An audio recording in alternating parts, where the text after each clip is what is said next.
ahí, con la extensión que les acaba de comentar hace un momento, de que en realidad estamos forzando una extensión por cero, diciendo que si la función de todos modos no me interesa desde L hasta infinito, puedo asumir simplemente que tengo una función de cero a infinito, solo que sucede que de L hasta infinito es igual a cero. ¿Sí? Entonces, bajo esa suposición también se pueden resolver problemas de 0 a L. Lo que sí requiere claro, si ponemos esto de acá, o incluso si ponemos esto de acá, lo que se requiere es la transformada de Laplace de condiciones de borde. Al menos tiene un borde, pero un borde de cero. De todos modos, si estamos en este caso, sí debería añadir entonces una condición de borde. Sería que U en el borde 0 para cualquier tiempo es igual a 0. Y vamos a seguir resolviendo solo en el caso de nuevo de Dirichlet del objeto, es decir, que está sujeto. ¿Sí? Si estamos en este caso de acá abajo, necesita también la condición para L. Diríamos que U para L a tiempo t es igual a 0. Y si estamos en el caso de arriba, obviamente no hay condición en la derecha, pero nosotros imponemos una especie de condición que es básicamente convergencia. O sea, buscamos como mínimo convergencia. Y eso se suele escribir poniendo que, entonces, si no hay la condición del otro lado, yo añado esta condición por cuestiones meramente de convergencia, de que el límite, cuando x tiende a infinito, de la u de 0,x tiene que ser igual a 0. Esto, en otras palabras, es decir, cualquiera que sea la función que tengo que encontrar, tiene que ser una función que converja al ser infinito. Eso lo impongo a través de esta condición. ¿De acuerdo? Entonces, si nos da un problema de 0 a L, es fácil, usamos las dos condiciones de Dirichlet que nos deben dar además. Si nos da en el otro caso un problema de 0 hasta infinito, nosotros añadimos la de 0, esa nos debería dar, y añadimos esta condición de convergencia. Y le quitaríamos la U de L como t, ¿verdad? Si es que estás en dominio 0 infinito, no existe, así que está mal. Entonces utilizas esta lista. Si el problema es de 0 a L, utilizas esta lista. Si el problema es de 0 a infinito, repito, usamos esta condición y esta condición. Si el problema es de 0 a L, utilizamos esta lista de acá. ¿Sí? Pero siempre tenemos 0 en los dos extremos en pocas palabras. Ok, esos son los casos en los que ustedes pueden utilizar transformada de Laplace. Para problemas definidos de 0 a L o para problemas definidos de 0 a infinito. En lo que utilizamos este cambio que les acabo de decir. Ahora, ¿cómo utilizamos la transformada de Laplace? En realidad igual vamos a dividir nuestro proceso en tres pasos, que van a ser aplicar la transformada de Laplace, resolver un AEDO y calcular un inverso. Los pasos van a seguir siendo los mismos tres. Veamos cómo van.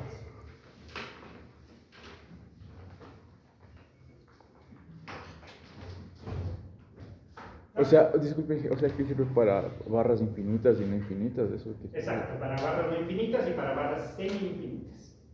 Es decir, desde 0 hasta infinito. Si va desde menos infinito a infinito, ya no te sirve. Tienes que usar transformada de Fourier. Entonces, barras semi-infinitas, porque solo tienes infinito en la parte positiva, y barras finitas. Para ese caso sirve la clase. Bueno, entonces, comenzamos con el paso 1. El paso 1, como siempre, es aplicar nuestra transformada de Laplace. Pongamos, por si acaso, como ya por aquí dije, esto sería el método con la transformada de Laplace.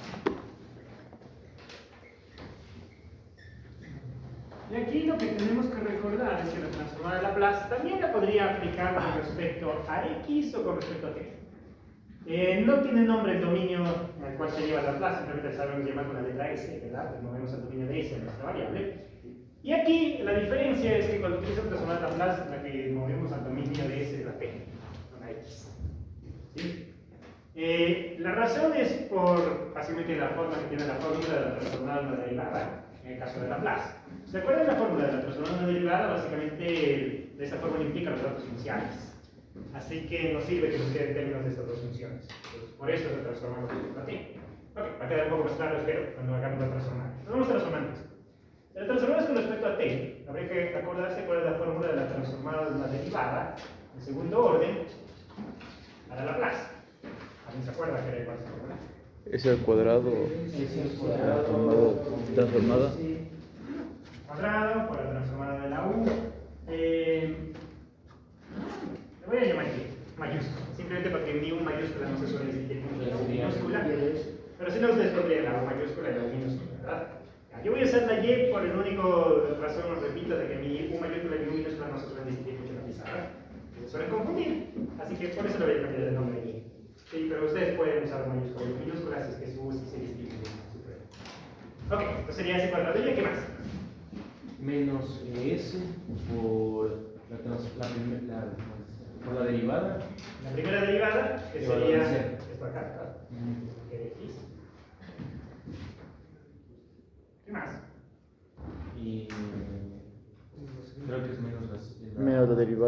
solución. O sea, la segunda derivada. No, menos la función a la tercera directamente, ¿verdad? De la derivada. Pero la función a la tercera sería que ¿verdad? Eso lo dejo. Yo creo que para y si no, está en su tabla de controlador. Mira, está. Pero para asegurarme que eso está correcto.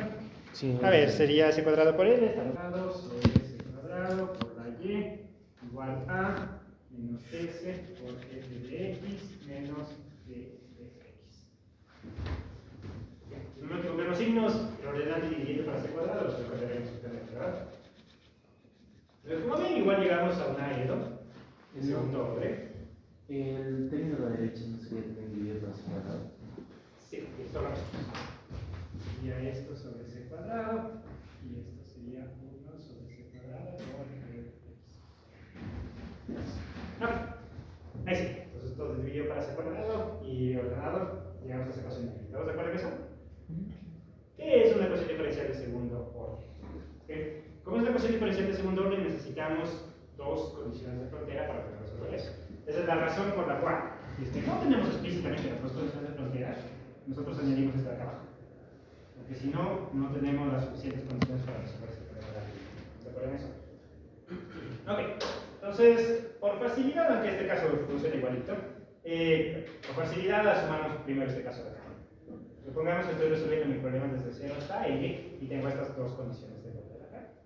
¿Okay? Entonces voy a resolver ese problema.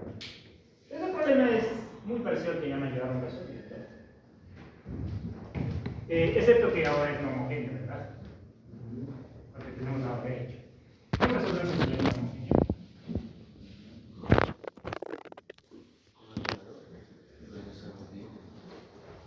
Exacto, con un método de anulador o en coeficientes indeterminados, pero normalmente comenzamos primero más fácil. Primero calculamos la solución homogénea, ¿verdad? Bien. O sea, antes de ir al método de anulador y todo lo demás, calculemos nuestra solución homogénea. Entonces, la idea sería que nuestro y2' va a ser igual a una y mayúscula, no nuestros y2', la y sería simplemente, va a ser igual a una solución homogénea más una solución particular. ¿Cierto? Si arrancamos primero con nuestra solución homogénea, que sería la solución del problema y2' homogéneo, menos s cuadrado sobre c2 cuadrado y homogéneo, igual a 0. Es lo primero que tendríamos que resolver. Básicamente olvidando del lado derecho y resolver simplemente ese problema. ¿Qué tipo de solución tiene eso? La característica. Exacto, entonces tenemos un polinomio característico. Entonces escribimos y cuadrado, menos s cuadrado sobre c cuadrado es igual a 0. ¿Qué tipo de raíces tiene eso? Reales. Reales distintas, porque sería más o menos s sobre c. Así que, ¿qué tipo de solución tenemos? Exponencial 2. Dos exponenciales, que sería e a la ssx o e a la menos ssx, o si quieren escriben como coseno hiperbólico de s sobre c y más seno hiperbólico de s sobre c, exactamente lo mismo. Así que, como me gusta más coseno hiperbólico que seno hiperbólico, lo escribimos así. Tendríamos que nuestra y homogénea sería igual a c1 por el coseno hiperbólico de sc, cuando voy a convertir a b, sería sc. No convertir a b, así que sería en términos de x. ¿Okay? Y de ahí más un C2 por un seno hiperbólico de S sobre C. Son X. No, esa sería nuestra solución. ¿Estamos de acuerdo en eso? ¿Por qué hiperbólico? Disculpe. ¿Por qué hiperbólico? Ya, porque recuerda que ahora tenemos raíces reales. Cuando tienes tus raíces reales, ¿se acuerdan? Su solución era de este estilo. E a la SCX más alguna constante, alguna otra constante, por E a la menos SCX. Pero recuerda que la suma y resta de exponenciales se les puede escribir como funciones hiperbólicas. Es solo una forma alternativa de escribir esto. De hecho, si ustedes lo escriben así, vamos a llegar exactamente a la misma conclusión. Pueden escribir su solución así, ¿no? O pueden escribir su solución acá. Van a llegar a la misma conclusión una vez que apliquemos la solución. ¿Sí? ¿Alguna otra duda? ¿No? ¿Claro está ahí? Ok, entonces apliquemos las condiciones de borde. Nos tenemos como primera condición de borde. Bueno, claro, habría que primero transformar esto, pero note que la transformada de u sería y, nos quedaría y evaluada en 0 de x igual a 0, y aquí les quedaría un y evaluada en n igual a 0, transformando las dos condiciones. Entonces, utilizamos esas condiciones acá, comencemos evaluando y hiperbólico, y homogéneo en 0. Esto por si acaso sería y homogéneo de x. quede más claro eso. Ok, si evalúo Y homogéneo en 0, ¿qué me queda? Este Y homogéneo evalúo para X igual a 0. C1, ¿verdad? Eso es todo lo que da. Así que esto sería igual a C1, y por la condición de borde sabemos que eso tiene que ser igual a 0, ¿verdad? Así que C1 es igual a 0, quiere decir que me puede esta parte de acá. ¿Okay? Bien, volvemos a la siguiente condición de borde. Necesitamos evaluar la Y homogéneo en L. Si evalúo Y homogéneo en L, ¿qué me queda? Todo esto por la L. Entonces me quedaría un C2 por el seno hiperbólico de S sobre C por la L, y todo eso igual a 0. ¿Qué implica eso? Que S es 0. S no puede ser 0, porque recuerden, es básicamente la variable de nuestra transformación que recorre desde 0 hasta infinito, no es solo 0. ¿Qué C2 puede ser 0? L tampoco puede ser 0, porque si no me cuenta. S puede ser 0. C tampoco puede ser infinito, bueno, técnicamente podría ser infinito en caso de cuerdas de especial infinita, pero normalmente no hay eso. Así que C2 C2 es igual a 0. Así que nuestra solución homogénea en realidad es la trivial. Acabamos la primera parte. Tenemos la solución homogénea, es simplemente la solución trivial, así que nuestra Y va a depender solo de la solución particular, ¿verdad? Entonces, el siguiente paso es encontrar la solución particular. ¿Qué hacemos para encontrar la solución particular? Anulador, que no me gusta mucho, y coeficientes indeterminados. Ese no lo señalo. Ok. Ya, les pongo así porque en realidad si no sabemos a qué es igual a f de x, aquí es igual a g de x, no podemos aplicar los métodos, ¿verdad? Pero como ustedes ya aprendieron, el método del anulador y el método de los coeficientes indeterminados, que básicamente son lo mismo, solo que en el método del anulador uno escribe de forma un poquito más difícil utilizando operadores diferenciales. Pero aplican ese método y encuentran su solución. ¿Ok? Les voy a poner un ejercicio solo para ver si se recuerdan. ¿No te acuerdas que Link dijo no vamos a usar coeficientes indeterminados, conmigo usan anuladores? ¿Y comenzó a usar anulador? Variación de parámetros. Sí, Variación de parámetros cero Entonces, coeficientes indeterminados dijo no. vamos a resolver un ejercicio. Ok, primero, por facilidad, voy a poner el c cuadrado es igual a 1, pero podría ser en realidad cualquier valor. Asumamos que nuestro f de x nos dan igual a seno de pi de x.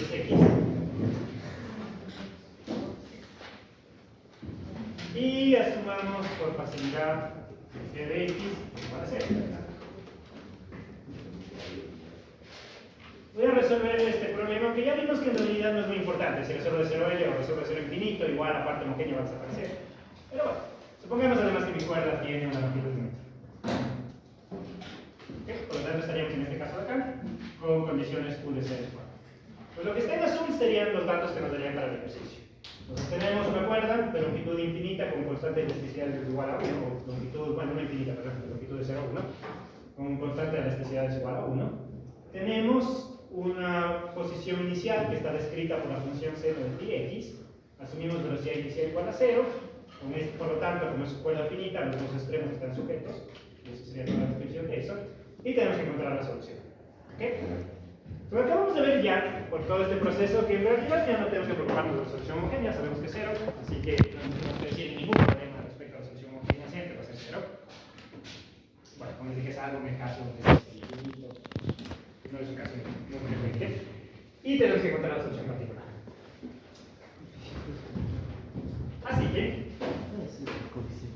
la idea de la solución particular sería, reemplazando ahora sí en esta ecuación, que tenemos que resolver el problema y particular 2' menos s cuadrado sobre s cuadrado, pero se le puse 1, así que sería s cuadrado. Y particular es igual a menos s sobre c cuadrado por f, c cuadrado de nuevo es 1, así que sería menos s por el seno de pi de x. Y eso menos que, pero como que es igual a 0 sería eso. Ese sería el problema que tendríamos que encontrar nosotros para encontrar la solución particular. ¿Estamos de acuerdo en eso? Tomamos esos datos, los reemplazamos en esa solución que vimos ahí y obtenemos eso. ¿Cómo encontramos la solución particular con el método de coeficientes indeterminados? Si quieren, el método de los nadadores más o menos parecido. La idea es proponer como solución particular una versión generalizada de esta ecuación aquí.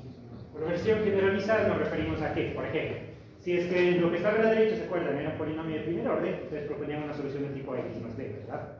Si era un polinomio de segundo orden, ustedes proponían una solución del estilo ax cuadrado más bx más c. Si su solución es un seno, nosotros proponemos la forma más generalizada de eso, que es una a por un seno de alfa veces x, más una b por un coseno de beta veces x. En realidad el nombre de las constantes, probablemente en su curso aprendieron con nombres distintos a las constantes, pero básicamente esa era la idea. El nombre de coeficientes indeterminados viene porque tengo que determinar el valor de sus coeficientes para saber cuál es mi solución. ¿Cierto? Ya.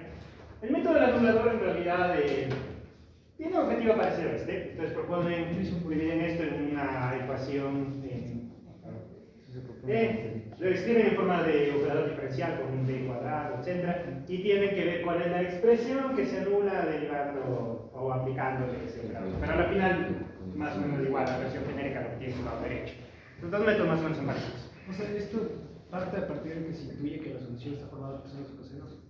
Sí, y lo intuyes a partir de lo que tienes en tu lado derecho. A partir de lo derecho. O sea, Si tu lado derecho fuera, por ejemplo, como les decía, si fuera una x, tú intuyes como solución una x más b. Si tu lado derecho fuera un x cuadrado, tú pones una x cuadrado más bx Si fuera una exponencial. más c. Si fuera una exponencial de x, tú pones una a por el exponencial de x más una b por el exponencial de alfa x menos beta x.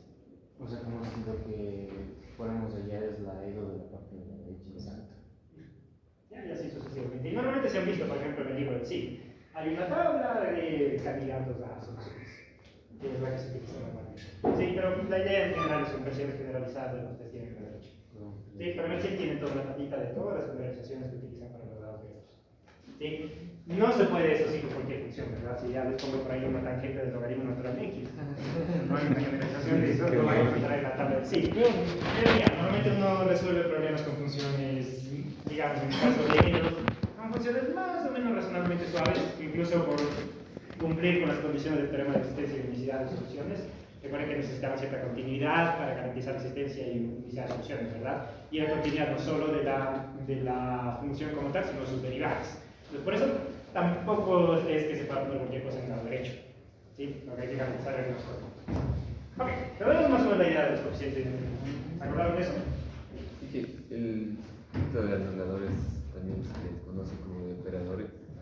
Creo que sí, ahí sí me tomaste la razón. De acuerdo, como anulador, no sé, probablemente tenga algunos problemas, pero... O sea, en este caso, si yo resuelvo por ese método, se cogen las soluciones imaginarias porque están en el diseño. Exacto. Entonces, Sí. sí. Pueden resolver con cualquiera de los métodos, así no tengo ningún problema. Bien resueltos, los dos van a llegar exactamente a la misma solución. No hay problema Sí. si somos coeficientes de anulador. Exacto. Pueden utilizar el método que les hayan enseñado y se hayan entendido mejor en su curso de dedos, eso no tengo ningún problema. Como les digo, bien aplicado y bien resuelto tendrían que llegar exactamente a la Es misma como tal la tabla. Sí. Sí, de todo el libro. La tabla, sí. ¿Qué te aprendes? Ay, con una reglita que yo les di, al menos para el tipo de problemas que resolvemos nosotros aquí, que normalmente son ceros en ese lado, o constantes, o polinomios, nunca les pongo nada diferente de eso en el lado derecho, no necesitan que la tabla en sí.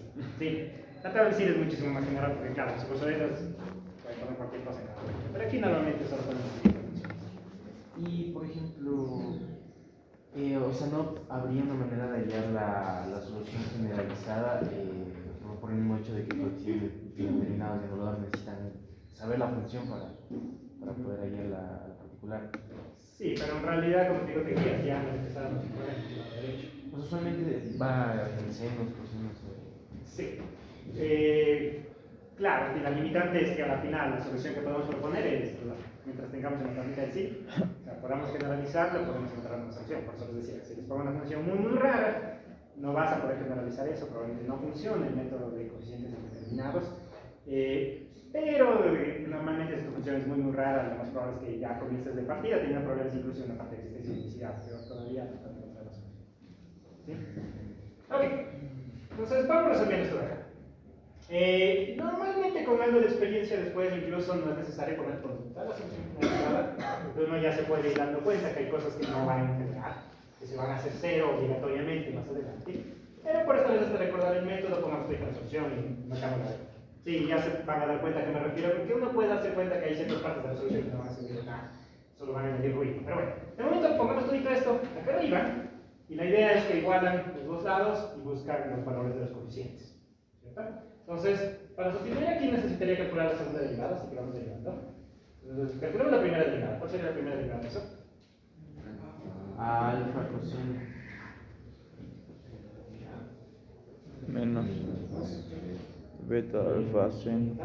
Por el seno de beta x. ¿De acuerdo? Entonces, calculamos una siguiente derivada. Si vuelve a derivar esto, ¿lo tendría? Alfa al cuadrado. Menos. Alfa cuadrado por el seno de beta x menos De beta cuadrado. beta cuadrado por el coseno de beta x. ¿Estás de acuerdo en eso? Ok.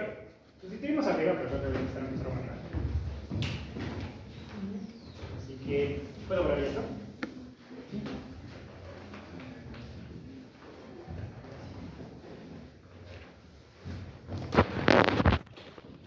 Entonces, sustituyendo arriba me quedaría menos a por alfa cuadrado por el seno de alfa x menos b por beta cuadrado por el coseno de beta x menos s cuadrado por la misma solución particular, así que sería por todo eso la r por el a por el seno de x menos s cuadrado por la b por el coseno de beta x, y todo eso tiene que ser igual al menos s por el seno de pi por x. ¿De acuerdo? Como el lado izquierdo tendría que ser exactamente igual al lado derecho, pueden ver que en realidad ya puedo hacer una primera selección de coeficientes, no debe haber cosenos, porque no hay cosenos en el lado derecho. Así que tengo que anular todos los cosenos. ¿Cómo anulo todos los cosenos? Dándole un primer valor a mi primer coeficiente indeterminado, que ya no es indeterminado, ya lo determiné, ¿verdad? Entonces tenemos que b es igual a 0, con eso se va esta parte y se va esta parte, porque no hay cosenos en acá. Ya se me refería, porque pueden ver que hay una parte de la solución, la parte de la b que no me iba a servir mucho, porque tiene que obligatoriamente ir. Ahora, lo siguiente que tendríamos que hacer es igualar los coeficientes internos. Entonces voy a agrupar todos los senos para poder igualar los coeficientes internos. Entonces, si sacamos como factor común el seno de alfa x, me quedaría por un lado menos a por alfa cuadrado menos s cuadrado por a. De hecho, podría haber sacado también a como factor común. Así que ponemos la por acá. Sería a por alfa cuadrado menos s cuadrado, si todos los signos están correctos, que creo que sí. Y eso sería por el seno de alfa x. Y eso tiene que ser igual a menos s por el seno de pi por x. Y de comparamos. Lo que está dentro del seno tendría que ser, en la izquierda tendría que ser igual a lo que está dentro del seno de la derecha, y lo que está afuera del seno tendría que ser igual también a lo que está afuera, ¿verdad? Entonces vamos haciendo eso. Normalmente siempre comenzamos con el integro. Y de ahí yo puedo sacar otro coeficiente. Alfa que tiene que ser igual. Pi x. Pi x. Alfa tiene que ser igual a pi. A pi. Es la única forma de que esas dos cosas sean iguales, ¿verdad? Entonces, si alfa es igual a pi, esta ecuación de acá afuera se reduciría a que a menos pi cuadrado menos s cuadrado es igual a menos s. ¿Recordemos eso? Y por lo tanto, de ahí despejamos el último coeficiente que estaba indeterminado, que es la a. Y la a tiene que ser igual a menos s sobre s cuadrado más pi cuadrado. Eso es primero. Y ya están determinados todos los coeficientes. Beta no necesito porque, bueno, de hecho implícitamente aquí podría decir que también necesito que beta sea igual a cualquier cosa. Como es un cambio multiplicado por 0, desaparece. Los únicos coeficientes que me interesan son el alfa y el a. Con eso ya tengo mi solución particular. Entonces, la conclusión de esto es que mi y en particular es igual a. Recuerden que había propuesto todo esto como solución particular, pero ya dije que a b es igual a 0, así que eso fue esto. A es igual a esa expresión de ahí, es decir, a menos s sobre s cuadrado más pi cuadrado. Y de ahí tendría multiplicado por el seno de alfa, pero alfa es igual a pi, así que sería por seno de x. Tenemos nuestra solución particular. ¿De acuerdo entonces? Dije eso que dijo de B igual a 0. O sea, eso no lo entendí. Eso es porque necesitas tu lado izquierdo igual a tu lado derecho. Y tu lado derecho tiene cosenos. Así que todos los términos que tengan coseno tienen que irse, ¿verdad? Entonces, para que los términos que tengan coseno se vayan, necesitas que B sea igual a 0. Listo. ¿De acuerdo con eso? ¿Con otra duda ahí?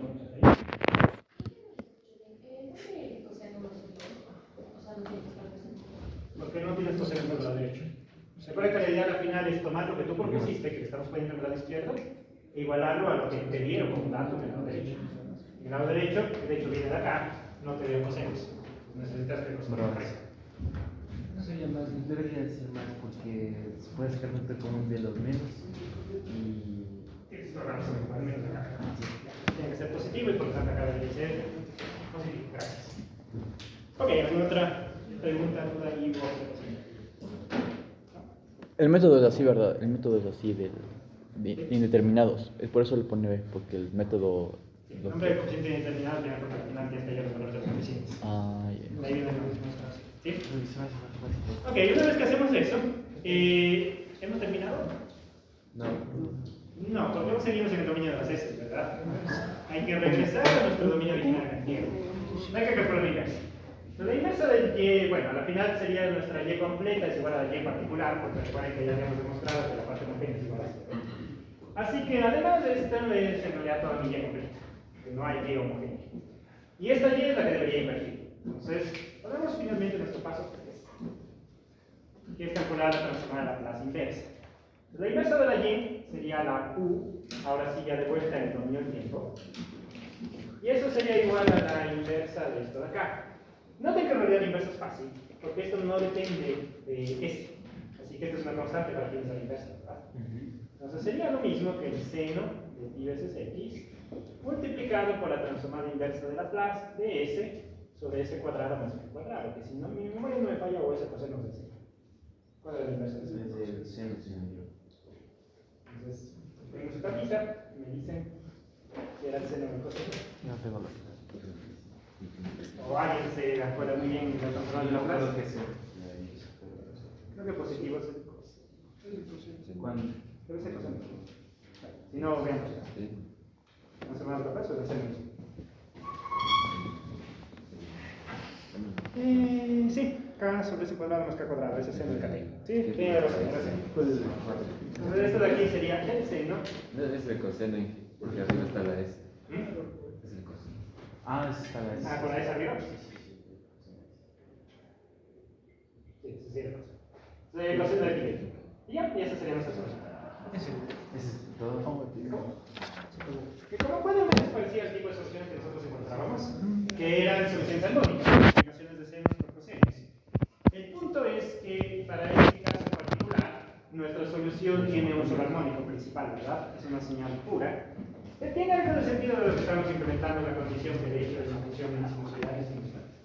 Así que nos va a dar un solo armónico. O sea, si solo el seno es pura, si solo viene dado en seno es pura. Sí, porque de hecho estoy imponiendo que mi condición inicial es un armónico puro. Un seno con frecuencia desigual a 2. Y si fuera impuro, ¿cómo sería la solución? Si hubiera puesto un x o un x cuadrado, claro, ahí en estos coeficientes de acá hubiera tenido que poner un polinomio multiplicado aquí y te hubiera quedado esto multiplicado por el mismo polinomio. Ya no sería así. De todos modos, el procedimiento es la interpretación varía. Igual tampoco seguimos sin tener estado de equilibrio, como en toda solución de un problema hiperbólico, porque se les pido calcular el límite cuando t tiene infinito, sigue existiendo el interés. Bueno, eso sería más o menos toda nuestra solución. Y no podemos generalizar, tal vez que tengamos ese caso de elevación. No, porque en realidad los coeficientes indeterminados dependen de lo que sea que te ponga acá. Y si te pongo las dos funciones, te queda algo todavía más difícil, porque tu lado derecho completo es todo eso de acá. ¿Sí? Entonces te hubiera puesto que además de esto es igual a coseno, por ejemplo, ahí ya podríamos encontrar el valor de la b y de beta. Y te hubiera quedado multiplicación de sesiones y cosenos abajo. Y en la primera parte, esa parte de la derecha, ¿en qué lo ocupó? La primera parte, eso sí, eso no tienen que volver a hacer, porque ya sabemos, la primera parte era para demostrar que la solución homogénea se va a hacer siempre. Entonces no es necesario que vuelvan a hacer cada vez la solución homogénea. Ya saben que la solución homogénea es cero, y que en estos problemas directamente lo único que tienen que hacer es encontrar la solución particular. eso decía, S menos S sobre C cuadrado, F de X. O sea, ¿qué le ocupó? Sí, es un expresión. Eso es con lo que construí esto acá. Porque lo que hice es sustituir los datos. Recuerda que esto de acá es con F de X. Y esto de acá es con T de X. Entonces sustituí estos datos acá. Voy a encontrar los no cambiaría, bueno, pienso, no cambiaría al momento de que tendríamos una barra semifinita con este límite igual a cero, porque igual la constante va a ser igual a cero, ¿no? Exacto, se cambia igual la condición. Siempre la solución de la multiplicación. Sí. Al menos en la forma que tenemos los problemas en los que les dije que vamos a poner cero aquí.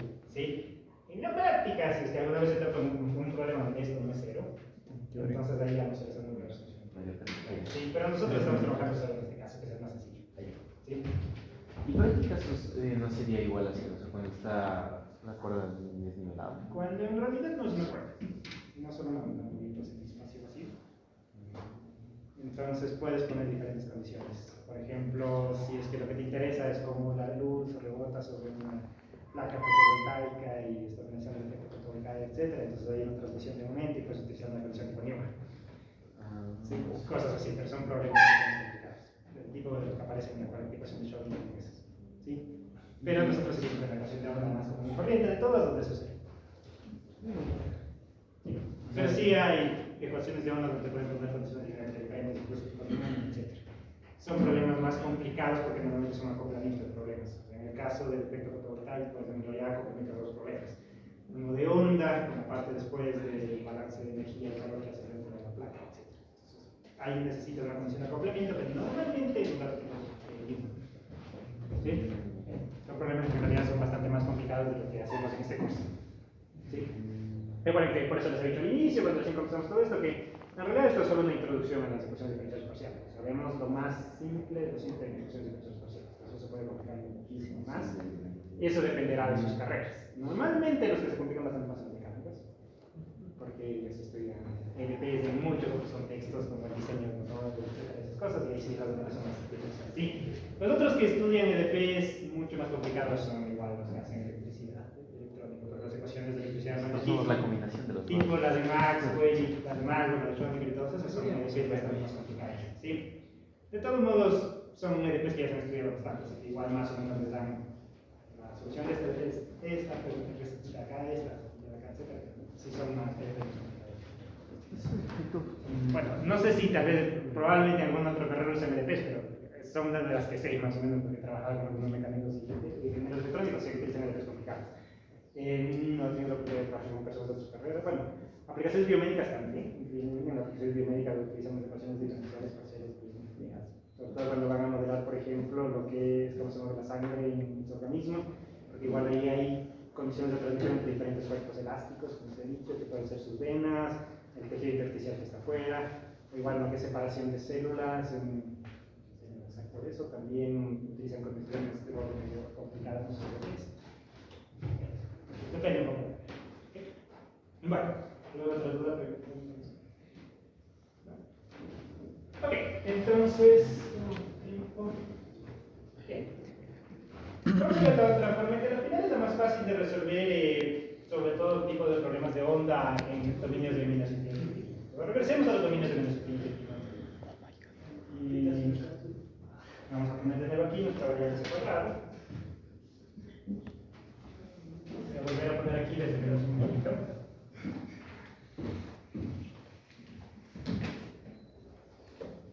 Y vamos a poner aquí de nuevo la relación entre x y x. Ok, como regresamos de nuevo al caso de menos infinito, no necesitamos condiciones de borde. Así que eso desaparece. Y ahora vamos a estudiar lo que se conoce como el método de las características o la ecuación de D'Alembert.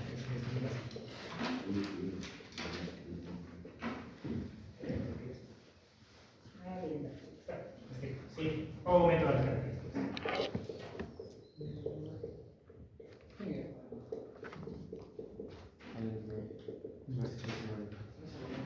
Era un matemático medio físico también. Tana de Newton.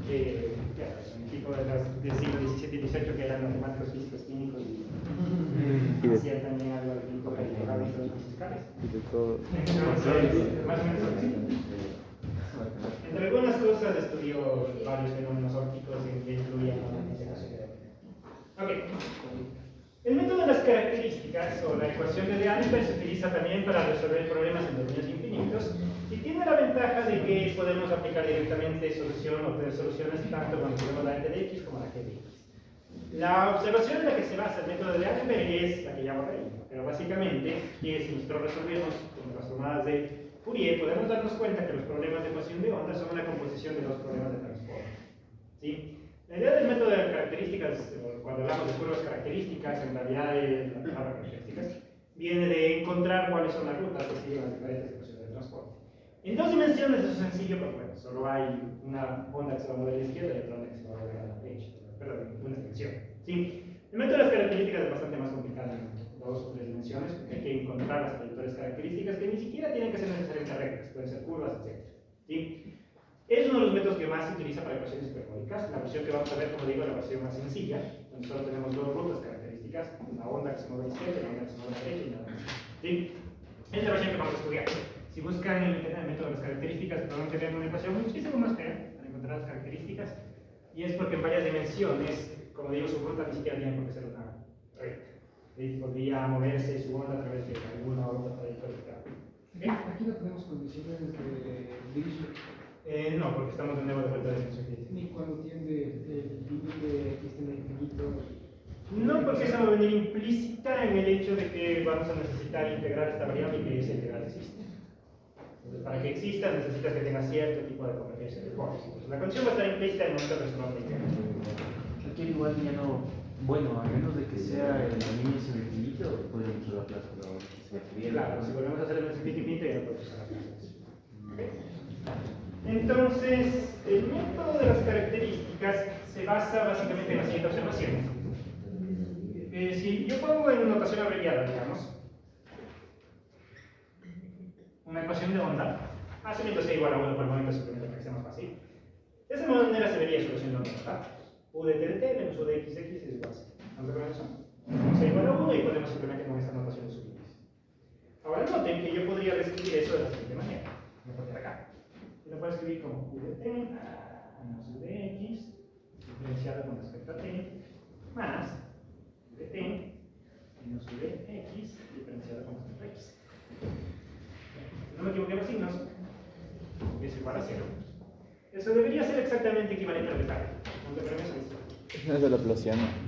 Noten que si ustedes toman la derivada de t y le vuelven a derivar con respecto a t, les da esto. Esto de aquí les da la derivada cruzada, pero si la función es continua va a ser igual a esta derivada cruzada acá, esa no es el término.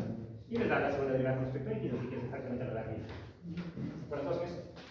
Ahí está mucho más explícito a lo que me refería hace un momento. Ustedes pueden tomar un problema de ecuación de onda y dividir en dos ecuaciones de transporte. Pero noten que lo que tiene aquí el interior es una ecuación de transporte y lo que tiene acá en el interior es una ecuación de transporte. De hecho, alguna clase habíamos calculado las soluciones de esos problemas de transporte. La solución de ese problema era justamente una función del tipo x más y. Bueno, esa es básicamente la observación en la que se basa el método de las características, que nosotros podemos tomar estos problemas hiperbólicos, dependiendo de su orden, y irlos dividiendo en diferentes problemas de transporte. ¿Sí? Por lo tanto, es razonable proponer que la solución de nuestro problema de acá debería estar dada por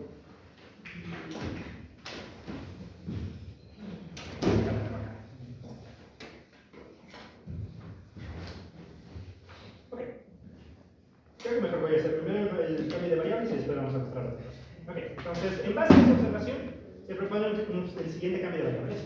Básicamente voy a reescribir todo este problema en función de términos de dos nuevas variables. Voy a introducir la variable w, que va a ser igual a x más ct, y una variable b, que va a ser igual a x menos ct. En realidad, estas son las que se denominan trayectorias características. Eso es lo que es fácil en el caso de una dimensión. Lo que estoy usando como una trayectoria característica, desplazamiento hacia la izquierda, y como otra trayectoria característica, desplazamiento a la derecha. En varias dimensiones, esto es lo que les digo que en realidad ni siquiera tiene por qué ser rectas. Se podría mover su frente de onda primero en cualquier dirección y además no necesariamente en una trayectoria recta. Esta es la parte que suele ser más difícil de encontrar en ecuaciones hiperbólicas en las dimensiones. ¿Sí? Pero en una dimensión podemos proponer que que la una trayectoria que va a seguir la onda va a ser a lo largo de la recta x más ct. Y la trayectoria que va a seguir la otra onda va a ser x menos ct. Lo que voy a hacer es un cambio de variables para justamente convertir estas trayectorias directamente solo en la variable w y directamente solo en la variable y. ¿Sí? Esa es más o menos la primera parte. Y como les digo, probablemente conforme vayamos avanzando va a quedar un poco más claro por qué hacemos este cambio de variables y por qué eso nos ayuda a encontrar más fácil una solución. Se basa más o menos en esta idea. Entonces, si hacemos eso, noten que, de hecho lo voy a pedir a ustedes, si despejamos de aquí la x, ¿qué sería igual? W menos Z. Sería, sumamos estas dos, sería W más B sobre 2, ¿verdad? Suman las dos ecuaciones, despejen, les da W más B sobre 2. Ok, un poquito más difícil, despejemos la T.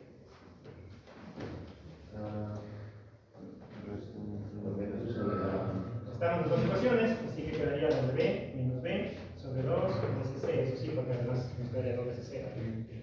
¿Están claros que eso? Sumo las dos ecuaciones, despejo, tengo esto. Resto las dos ecuaciones, despejo, tengo esto. ¿Es todo claro? Ok, entonces vamos a hacer un cambio de variables en la ecuación de arriba. El cambio de variables usual que normalmente se suele hacer en la ecuación. Así que, quiero calcular ahora la derivada parcial de u con respecto a x, pero después de hacer este cambio de variables acá. O sea, después de pasar por este cambio de variables acá. Donde la u va a ser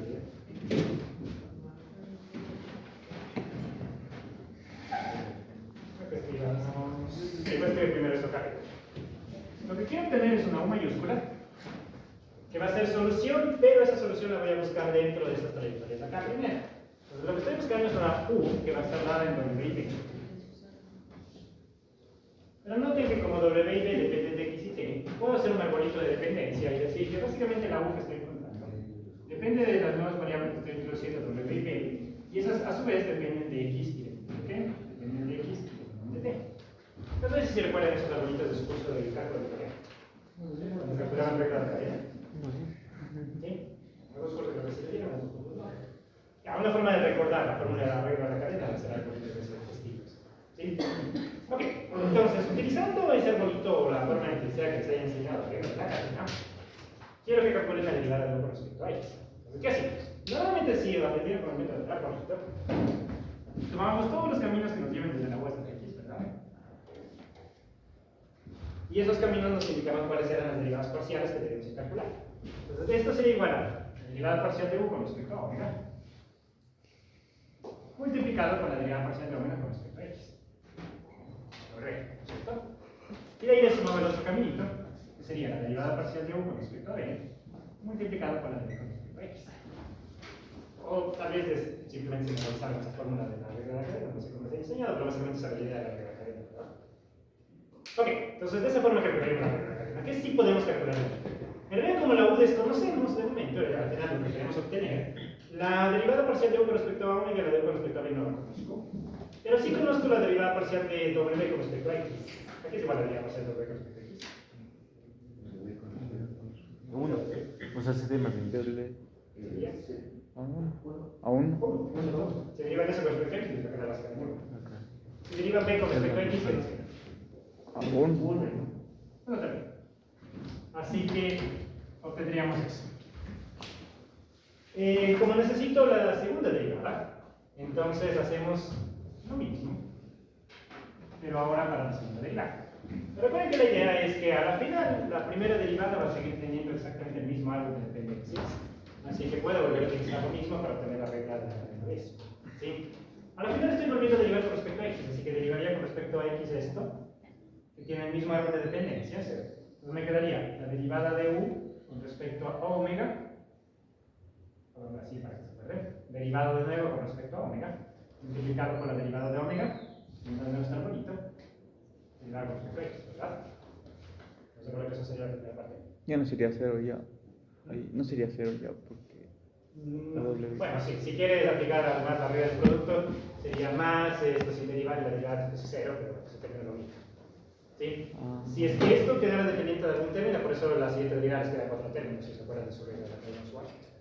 La segunda derivada, aplicando la regla de la cadena, son 4 términos. Nosotros nos va a seguir quedando 2 porque, claro, efectivamente es la derivada de la siguiente parte del 1 del tercero.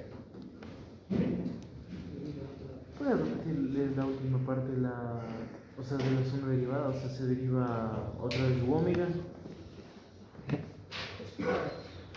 Hagamos esto un poquito más despacio. Hasta ahí más o menos creo que estamos de acuerdo, ¿verdad? Sí. Queda UDB y UDB. Recuerda que si queremos calcular la segunda derivada, la idea es aplicar la derivada de x sobre lo que ya habíamos derivado. Sería equivalente a derivar con respecto a x el u de omega más el u de b.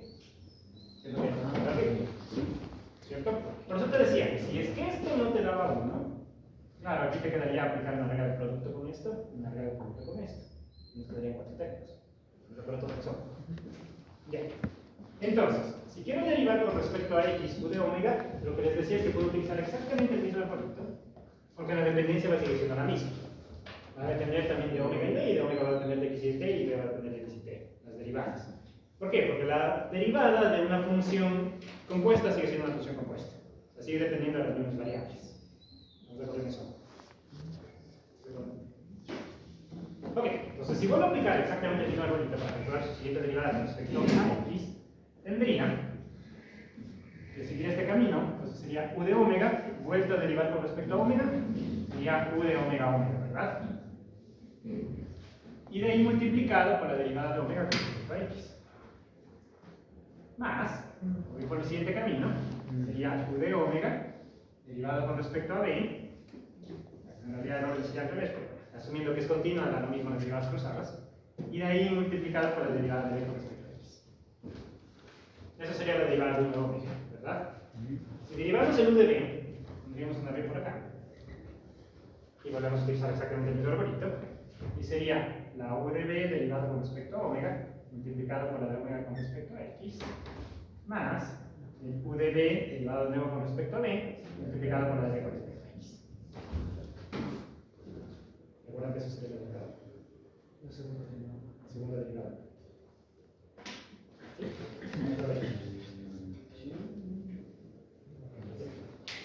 Bueno, de nuevo pueden ver que las derivadas de w y de b con respecto a x vuelven a ser 1. Así que afortunadamente todo esto es igual a 1, esto es igual a 1, esto es igual a 1 y esto es igual a 1. Entonces tengo la conclusión de que mi segunda derivada de u con respecto a x, reescrita en términos de estas nuevas variables, es la de u con respecto a omega omega, más la de 2 veces u con respecto a omega b, porque recuerden que las derivadas cruzadas bajo la suposición de continuidad son iguales, y de ahí más ub. En cálculo vectorial nunca les pusieron ese ejercicio de tomar, por ejemplo, la laplaciana y escribir en términos de coordenadas polares. De esa forma sencilla. O sea, si quiero escribir la segunda derivada de u de x, la laplaciana recuerden que es u de x más u de y. Si quiero escribirlo en términos de y de teta, se hace este procedimiento. No creo que necesitamos cálculo vectorial conmigo, normalmente se debe ejercicio de función con la respuesta. Porque sé que esto es utilizar para que vale caso. Ok, bueno, en todo caso esa es la forma en que se calcula la segunda. ¿Estamos de acuerdo en eso? Ok. Por tiempo les voy a poner directamente el resultado de la otra derivada, porque se calcula además exactamente igual. Vamos a ver si ustedes lo pueden justificar por qué creen que sí debería dar este resultado. Lo siguiente que necesito calcular es la derivada con respecto al tiempo. Así que si repetimos algo muy parecido y calculamos la derivada, segunda derivada con respecto al tiempo, nos suele dar, o nos va a dar esto, c cuadrado sobre una u sobre una omega menos 2 veces c cuadrado por una u de omega b y más c cuadrado por una u de b. Nos va a dar esto. La justificación de lo que les acabo de decir es porque básicamente haríamos exactamente esto, con una pequeña diferencia, y es que en el momento que les diga a qué es igual la derivada de w con respecto a t, Sería C. entonces en todos los lugares donde hay unos en naranja ustedes pondrían 6, ¿verdad? Ahí salen las 6 de allá. Eso es todo lo que es. Ok, la otra diferencia es que aquí todos los términos todos están sumados y ahí hay una resta. ¿Por qué? Porque no todas las C son positivas, porque si les digo cuál es la derivada de B con respecto a t, Menos C. menos C. Entonces, estas Cs intermedias les van a dar negativas, esto de acá y esto de acá, y por eso son negativas. ¿Sí? Les dejo como tarea comprobar. Básicamente hagan el arbolito, vuelvan a hacer esto, con una derivada con respecto a t, y vamos a llegar a lo que está. ¿Ok? Bien, reemplacemos eso en nuestra ecuación de onda. Entonces, recuerden que nuestra ecuación de onda, utilizando nuestra notación abreviada, en particular es esta, u de t de t menos c cuadrado de u de xx de t. Eso es lo que nos dice nuestra ecuación de onda. Entonces, si reemplazo los dos cálculos que acabo de hacer, tendría que c cuadrado de u de omega omega menos 2 veces c cuadrado de u omega b más c cuadrado de u de b de b menos c cuadrado veces, lo que calculé acá, sería u de omega omega menos 2c cuadrado veces u de omega b más, que se hace menos, c cuadrado veces u de b de b. Todo eso es igual a 0. ¿Vamos a ver eso? Tomo este cálculo y lo reemplazo acá. El cuarto técnico creo que es u omega omega.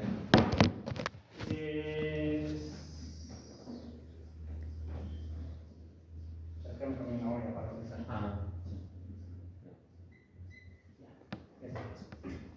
Listo, ahí sí estaría completo. Bueno, si hacemos eso, hay unos cuantos términos, si no me equivoco en los signos, que tienen que cancelarse. Vamos cancelando algunos términos. Noten que este término acá se va con este término de acá, este término de acá se va con este término de acá. Llego a esta curiosa cuestión de acá, que sería menos 4 veces c cuadrado u de omega b es igual a 0. Ahí pueden ver un poco la razón de este cambio de variables. La razón de ese cambio de variables es que esa es una cuestión diferencial parcial que sí sabemos cómo resolver. En los primeros métodos que aprendimos, cuando teníamos una sola derivada parcial, podíamos utilizar integración parcial para encontrar esas respuestas. ¿Recuerdan eso? Porque ahora convertí algo que en principio tenía dos derivadas en una sola derivada. Entonces puedo integrar primero con respecto a b y integrar después con respecto a omega y encontrar una solución. O al revés, en realidad, porque tampoco importa mucho eso. ¿Sí? Recuerden que, y de hecho, incluso en la tarea les ponía ejercicios de este estilo. Encuentren la solución general. Y ustedes sí podían encontrar la solución general porque había una sola derivada parcial, ¿verdad? Esa es la idea de este cambio de variables y es la ventaja de introducir estas dos trayectorias características. Que podemos agrupar todo eso en una sola derivada parcial y eso sabemos cómo resolverlo con integración parcial. Una pregunta, y al momento de hacer el cambio de variables, ¿no? En la ecuación diferencial no habría que aumentar algún jacobiano? No, eso sí es que vas a integrar. ¿Y al momento de resolver esa por integración general o...? No, porque vamos a regresar a la variable original después. ¿Sí? Es el equivalente a cuando tú calculas, recuerda, en una sola dimensión. Entonces tú tienes que calcular la integral de e a la x cuadrado por x, desde 0 hasta 1, ¿no?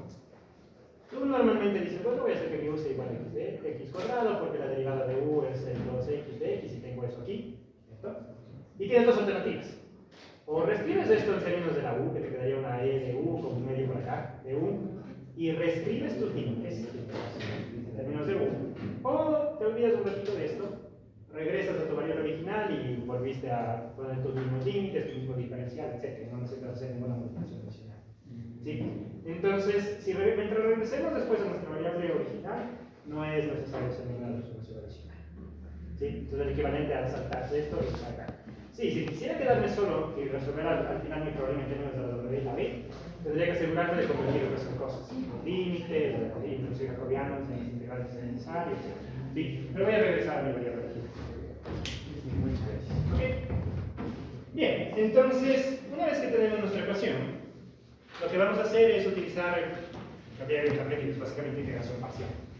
Ahora, noten eso sí que, como todo esto está igualado a 0, podría en realidad decir simplemente que mi u de omega b es igual a 0. Vamos a poner eso. La constante no puede ser 0, 4 tampoco, si no negativo no afecta nada. Así que al final en realidad podría abreviar todo eso mucho más que sí. A la final solo necesito una u que deriva con respecto a w y con respecto a b es igual a 0. Ok, integramos parcialmente eso. Si integramos primero con respecto a b, tendríamos por un lado la integral de u omega b de b es igual a la integral de, más que la integral, Vamos de una forma un poquito más sencilla. Si tengo algo que derivado con respecto a b es igual a 0, ¿qué quiere decir eso? Es una constante, lo que. Si es una constante, seguro es. No, que es una función de omega. Es una función de omega, ¿verdad? Porque recuerden que había integración parcial. Entonces, lo que yo podría decir es que u con respecto a omega debería ser igual a una constante de. ¿De acuerdo? Noten que si deriva con respecto a b a ambos lados, si deriva con respecto a b, obtendría esto. Si deriva con respecto a b, algo que depende solo de omega, obtendría 0, ¿verdad? Okay. Entonces, esto es equivalente a esto de acá. ¿De acuerdo todos en eso? Okay. Esta función, creo que le llaman h aquí. H. Y de ahí volvemos a integrar. Entonces ahora tendría que integrar con respecto a omega. Entonces tendría que mi 1 de b y de omega sería igual a la integral de mi h de omega más alguna función que debe delimitar en cambio de si hago la otra integración parcial, ¿cierto? ¿De acuerdo, señor? Y tal como hacíamos cuando utilizamos el método de transformadas parciales, recuerden que les había dicho, bueno, al final la integral de una función que depende de omega sigue siendo una función que depende de omega, así que no le vamos a dejar escrita de forma integral. Simplemente le vamos a decir que esta va a ser una g de omega. Vamos a sumar entre b.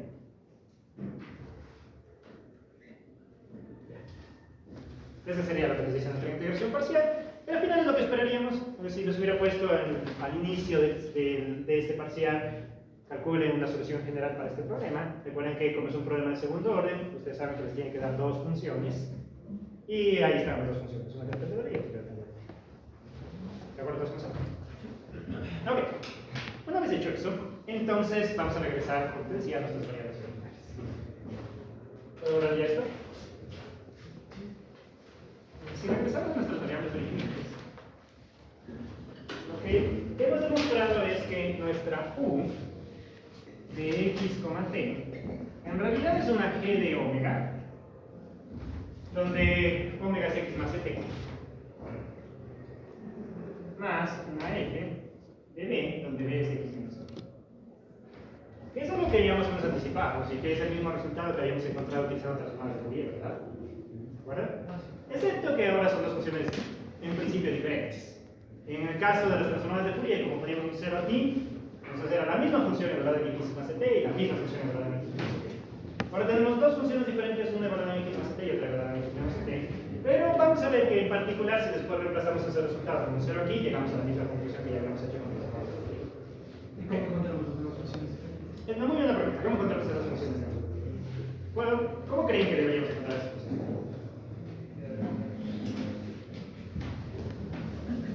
Los nombres les sugieren más o menos cómo deberíamos encontrar esas funciones. ¿No va transformando? En realidad, las con transformadas, la idea es utilizar estas condiciones de Borda acá. Porque aún no hemos utilizado para nada en toda la demostración que acabo de hacer. La idea es evaluar estas condiciones y armar un sistema de ecuaciones y de ahí vamos a despejar nuestra solución. Pero por tiempo eso lo vamos a hacer en próximo día. Pero si más en acuerdo que me quede destacar, copiarán eso porque como me inventé la anotación, después no me voy a acordar qué cosa era qué cosa. La C es que reemplazamos al inicio como omega y U es la C de los diferenciales. Sí, eso sí sigue siendo la misma acá. Una pregunta, para que también exista esta ecuación de f, la g debe ser, o sea, ¿tienen que tener transformada o no hay problema? La f puede ser cualquier cosa, la g debería ser localmente integrada, pero eso lo vamos a ver a partir de la respuesta. Si llega esa resolución, vamos a ver por qué necesitamos esa resolución. Integral Continúa. Es una definición un poquito más fuerte que se llama localmente integrada. En la próxima clase les voy a explicar eso. ¿Ok? Ya vamos a ir entonces.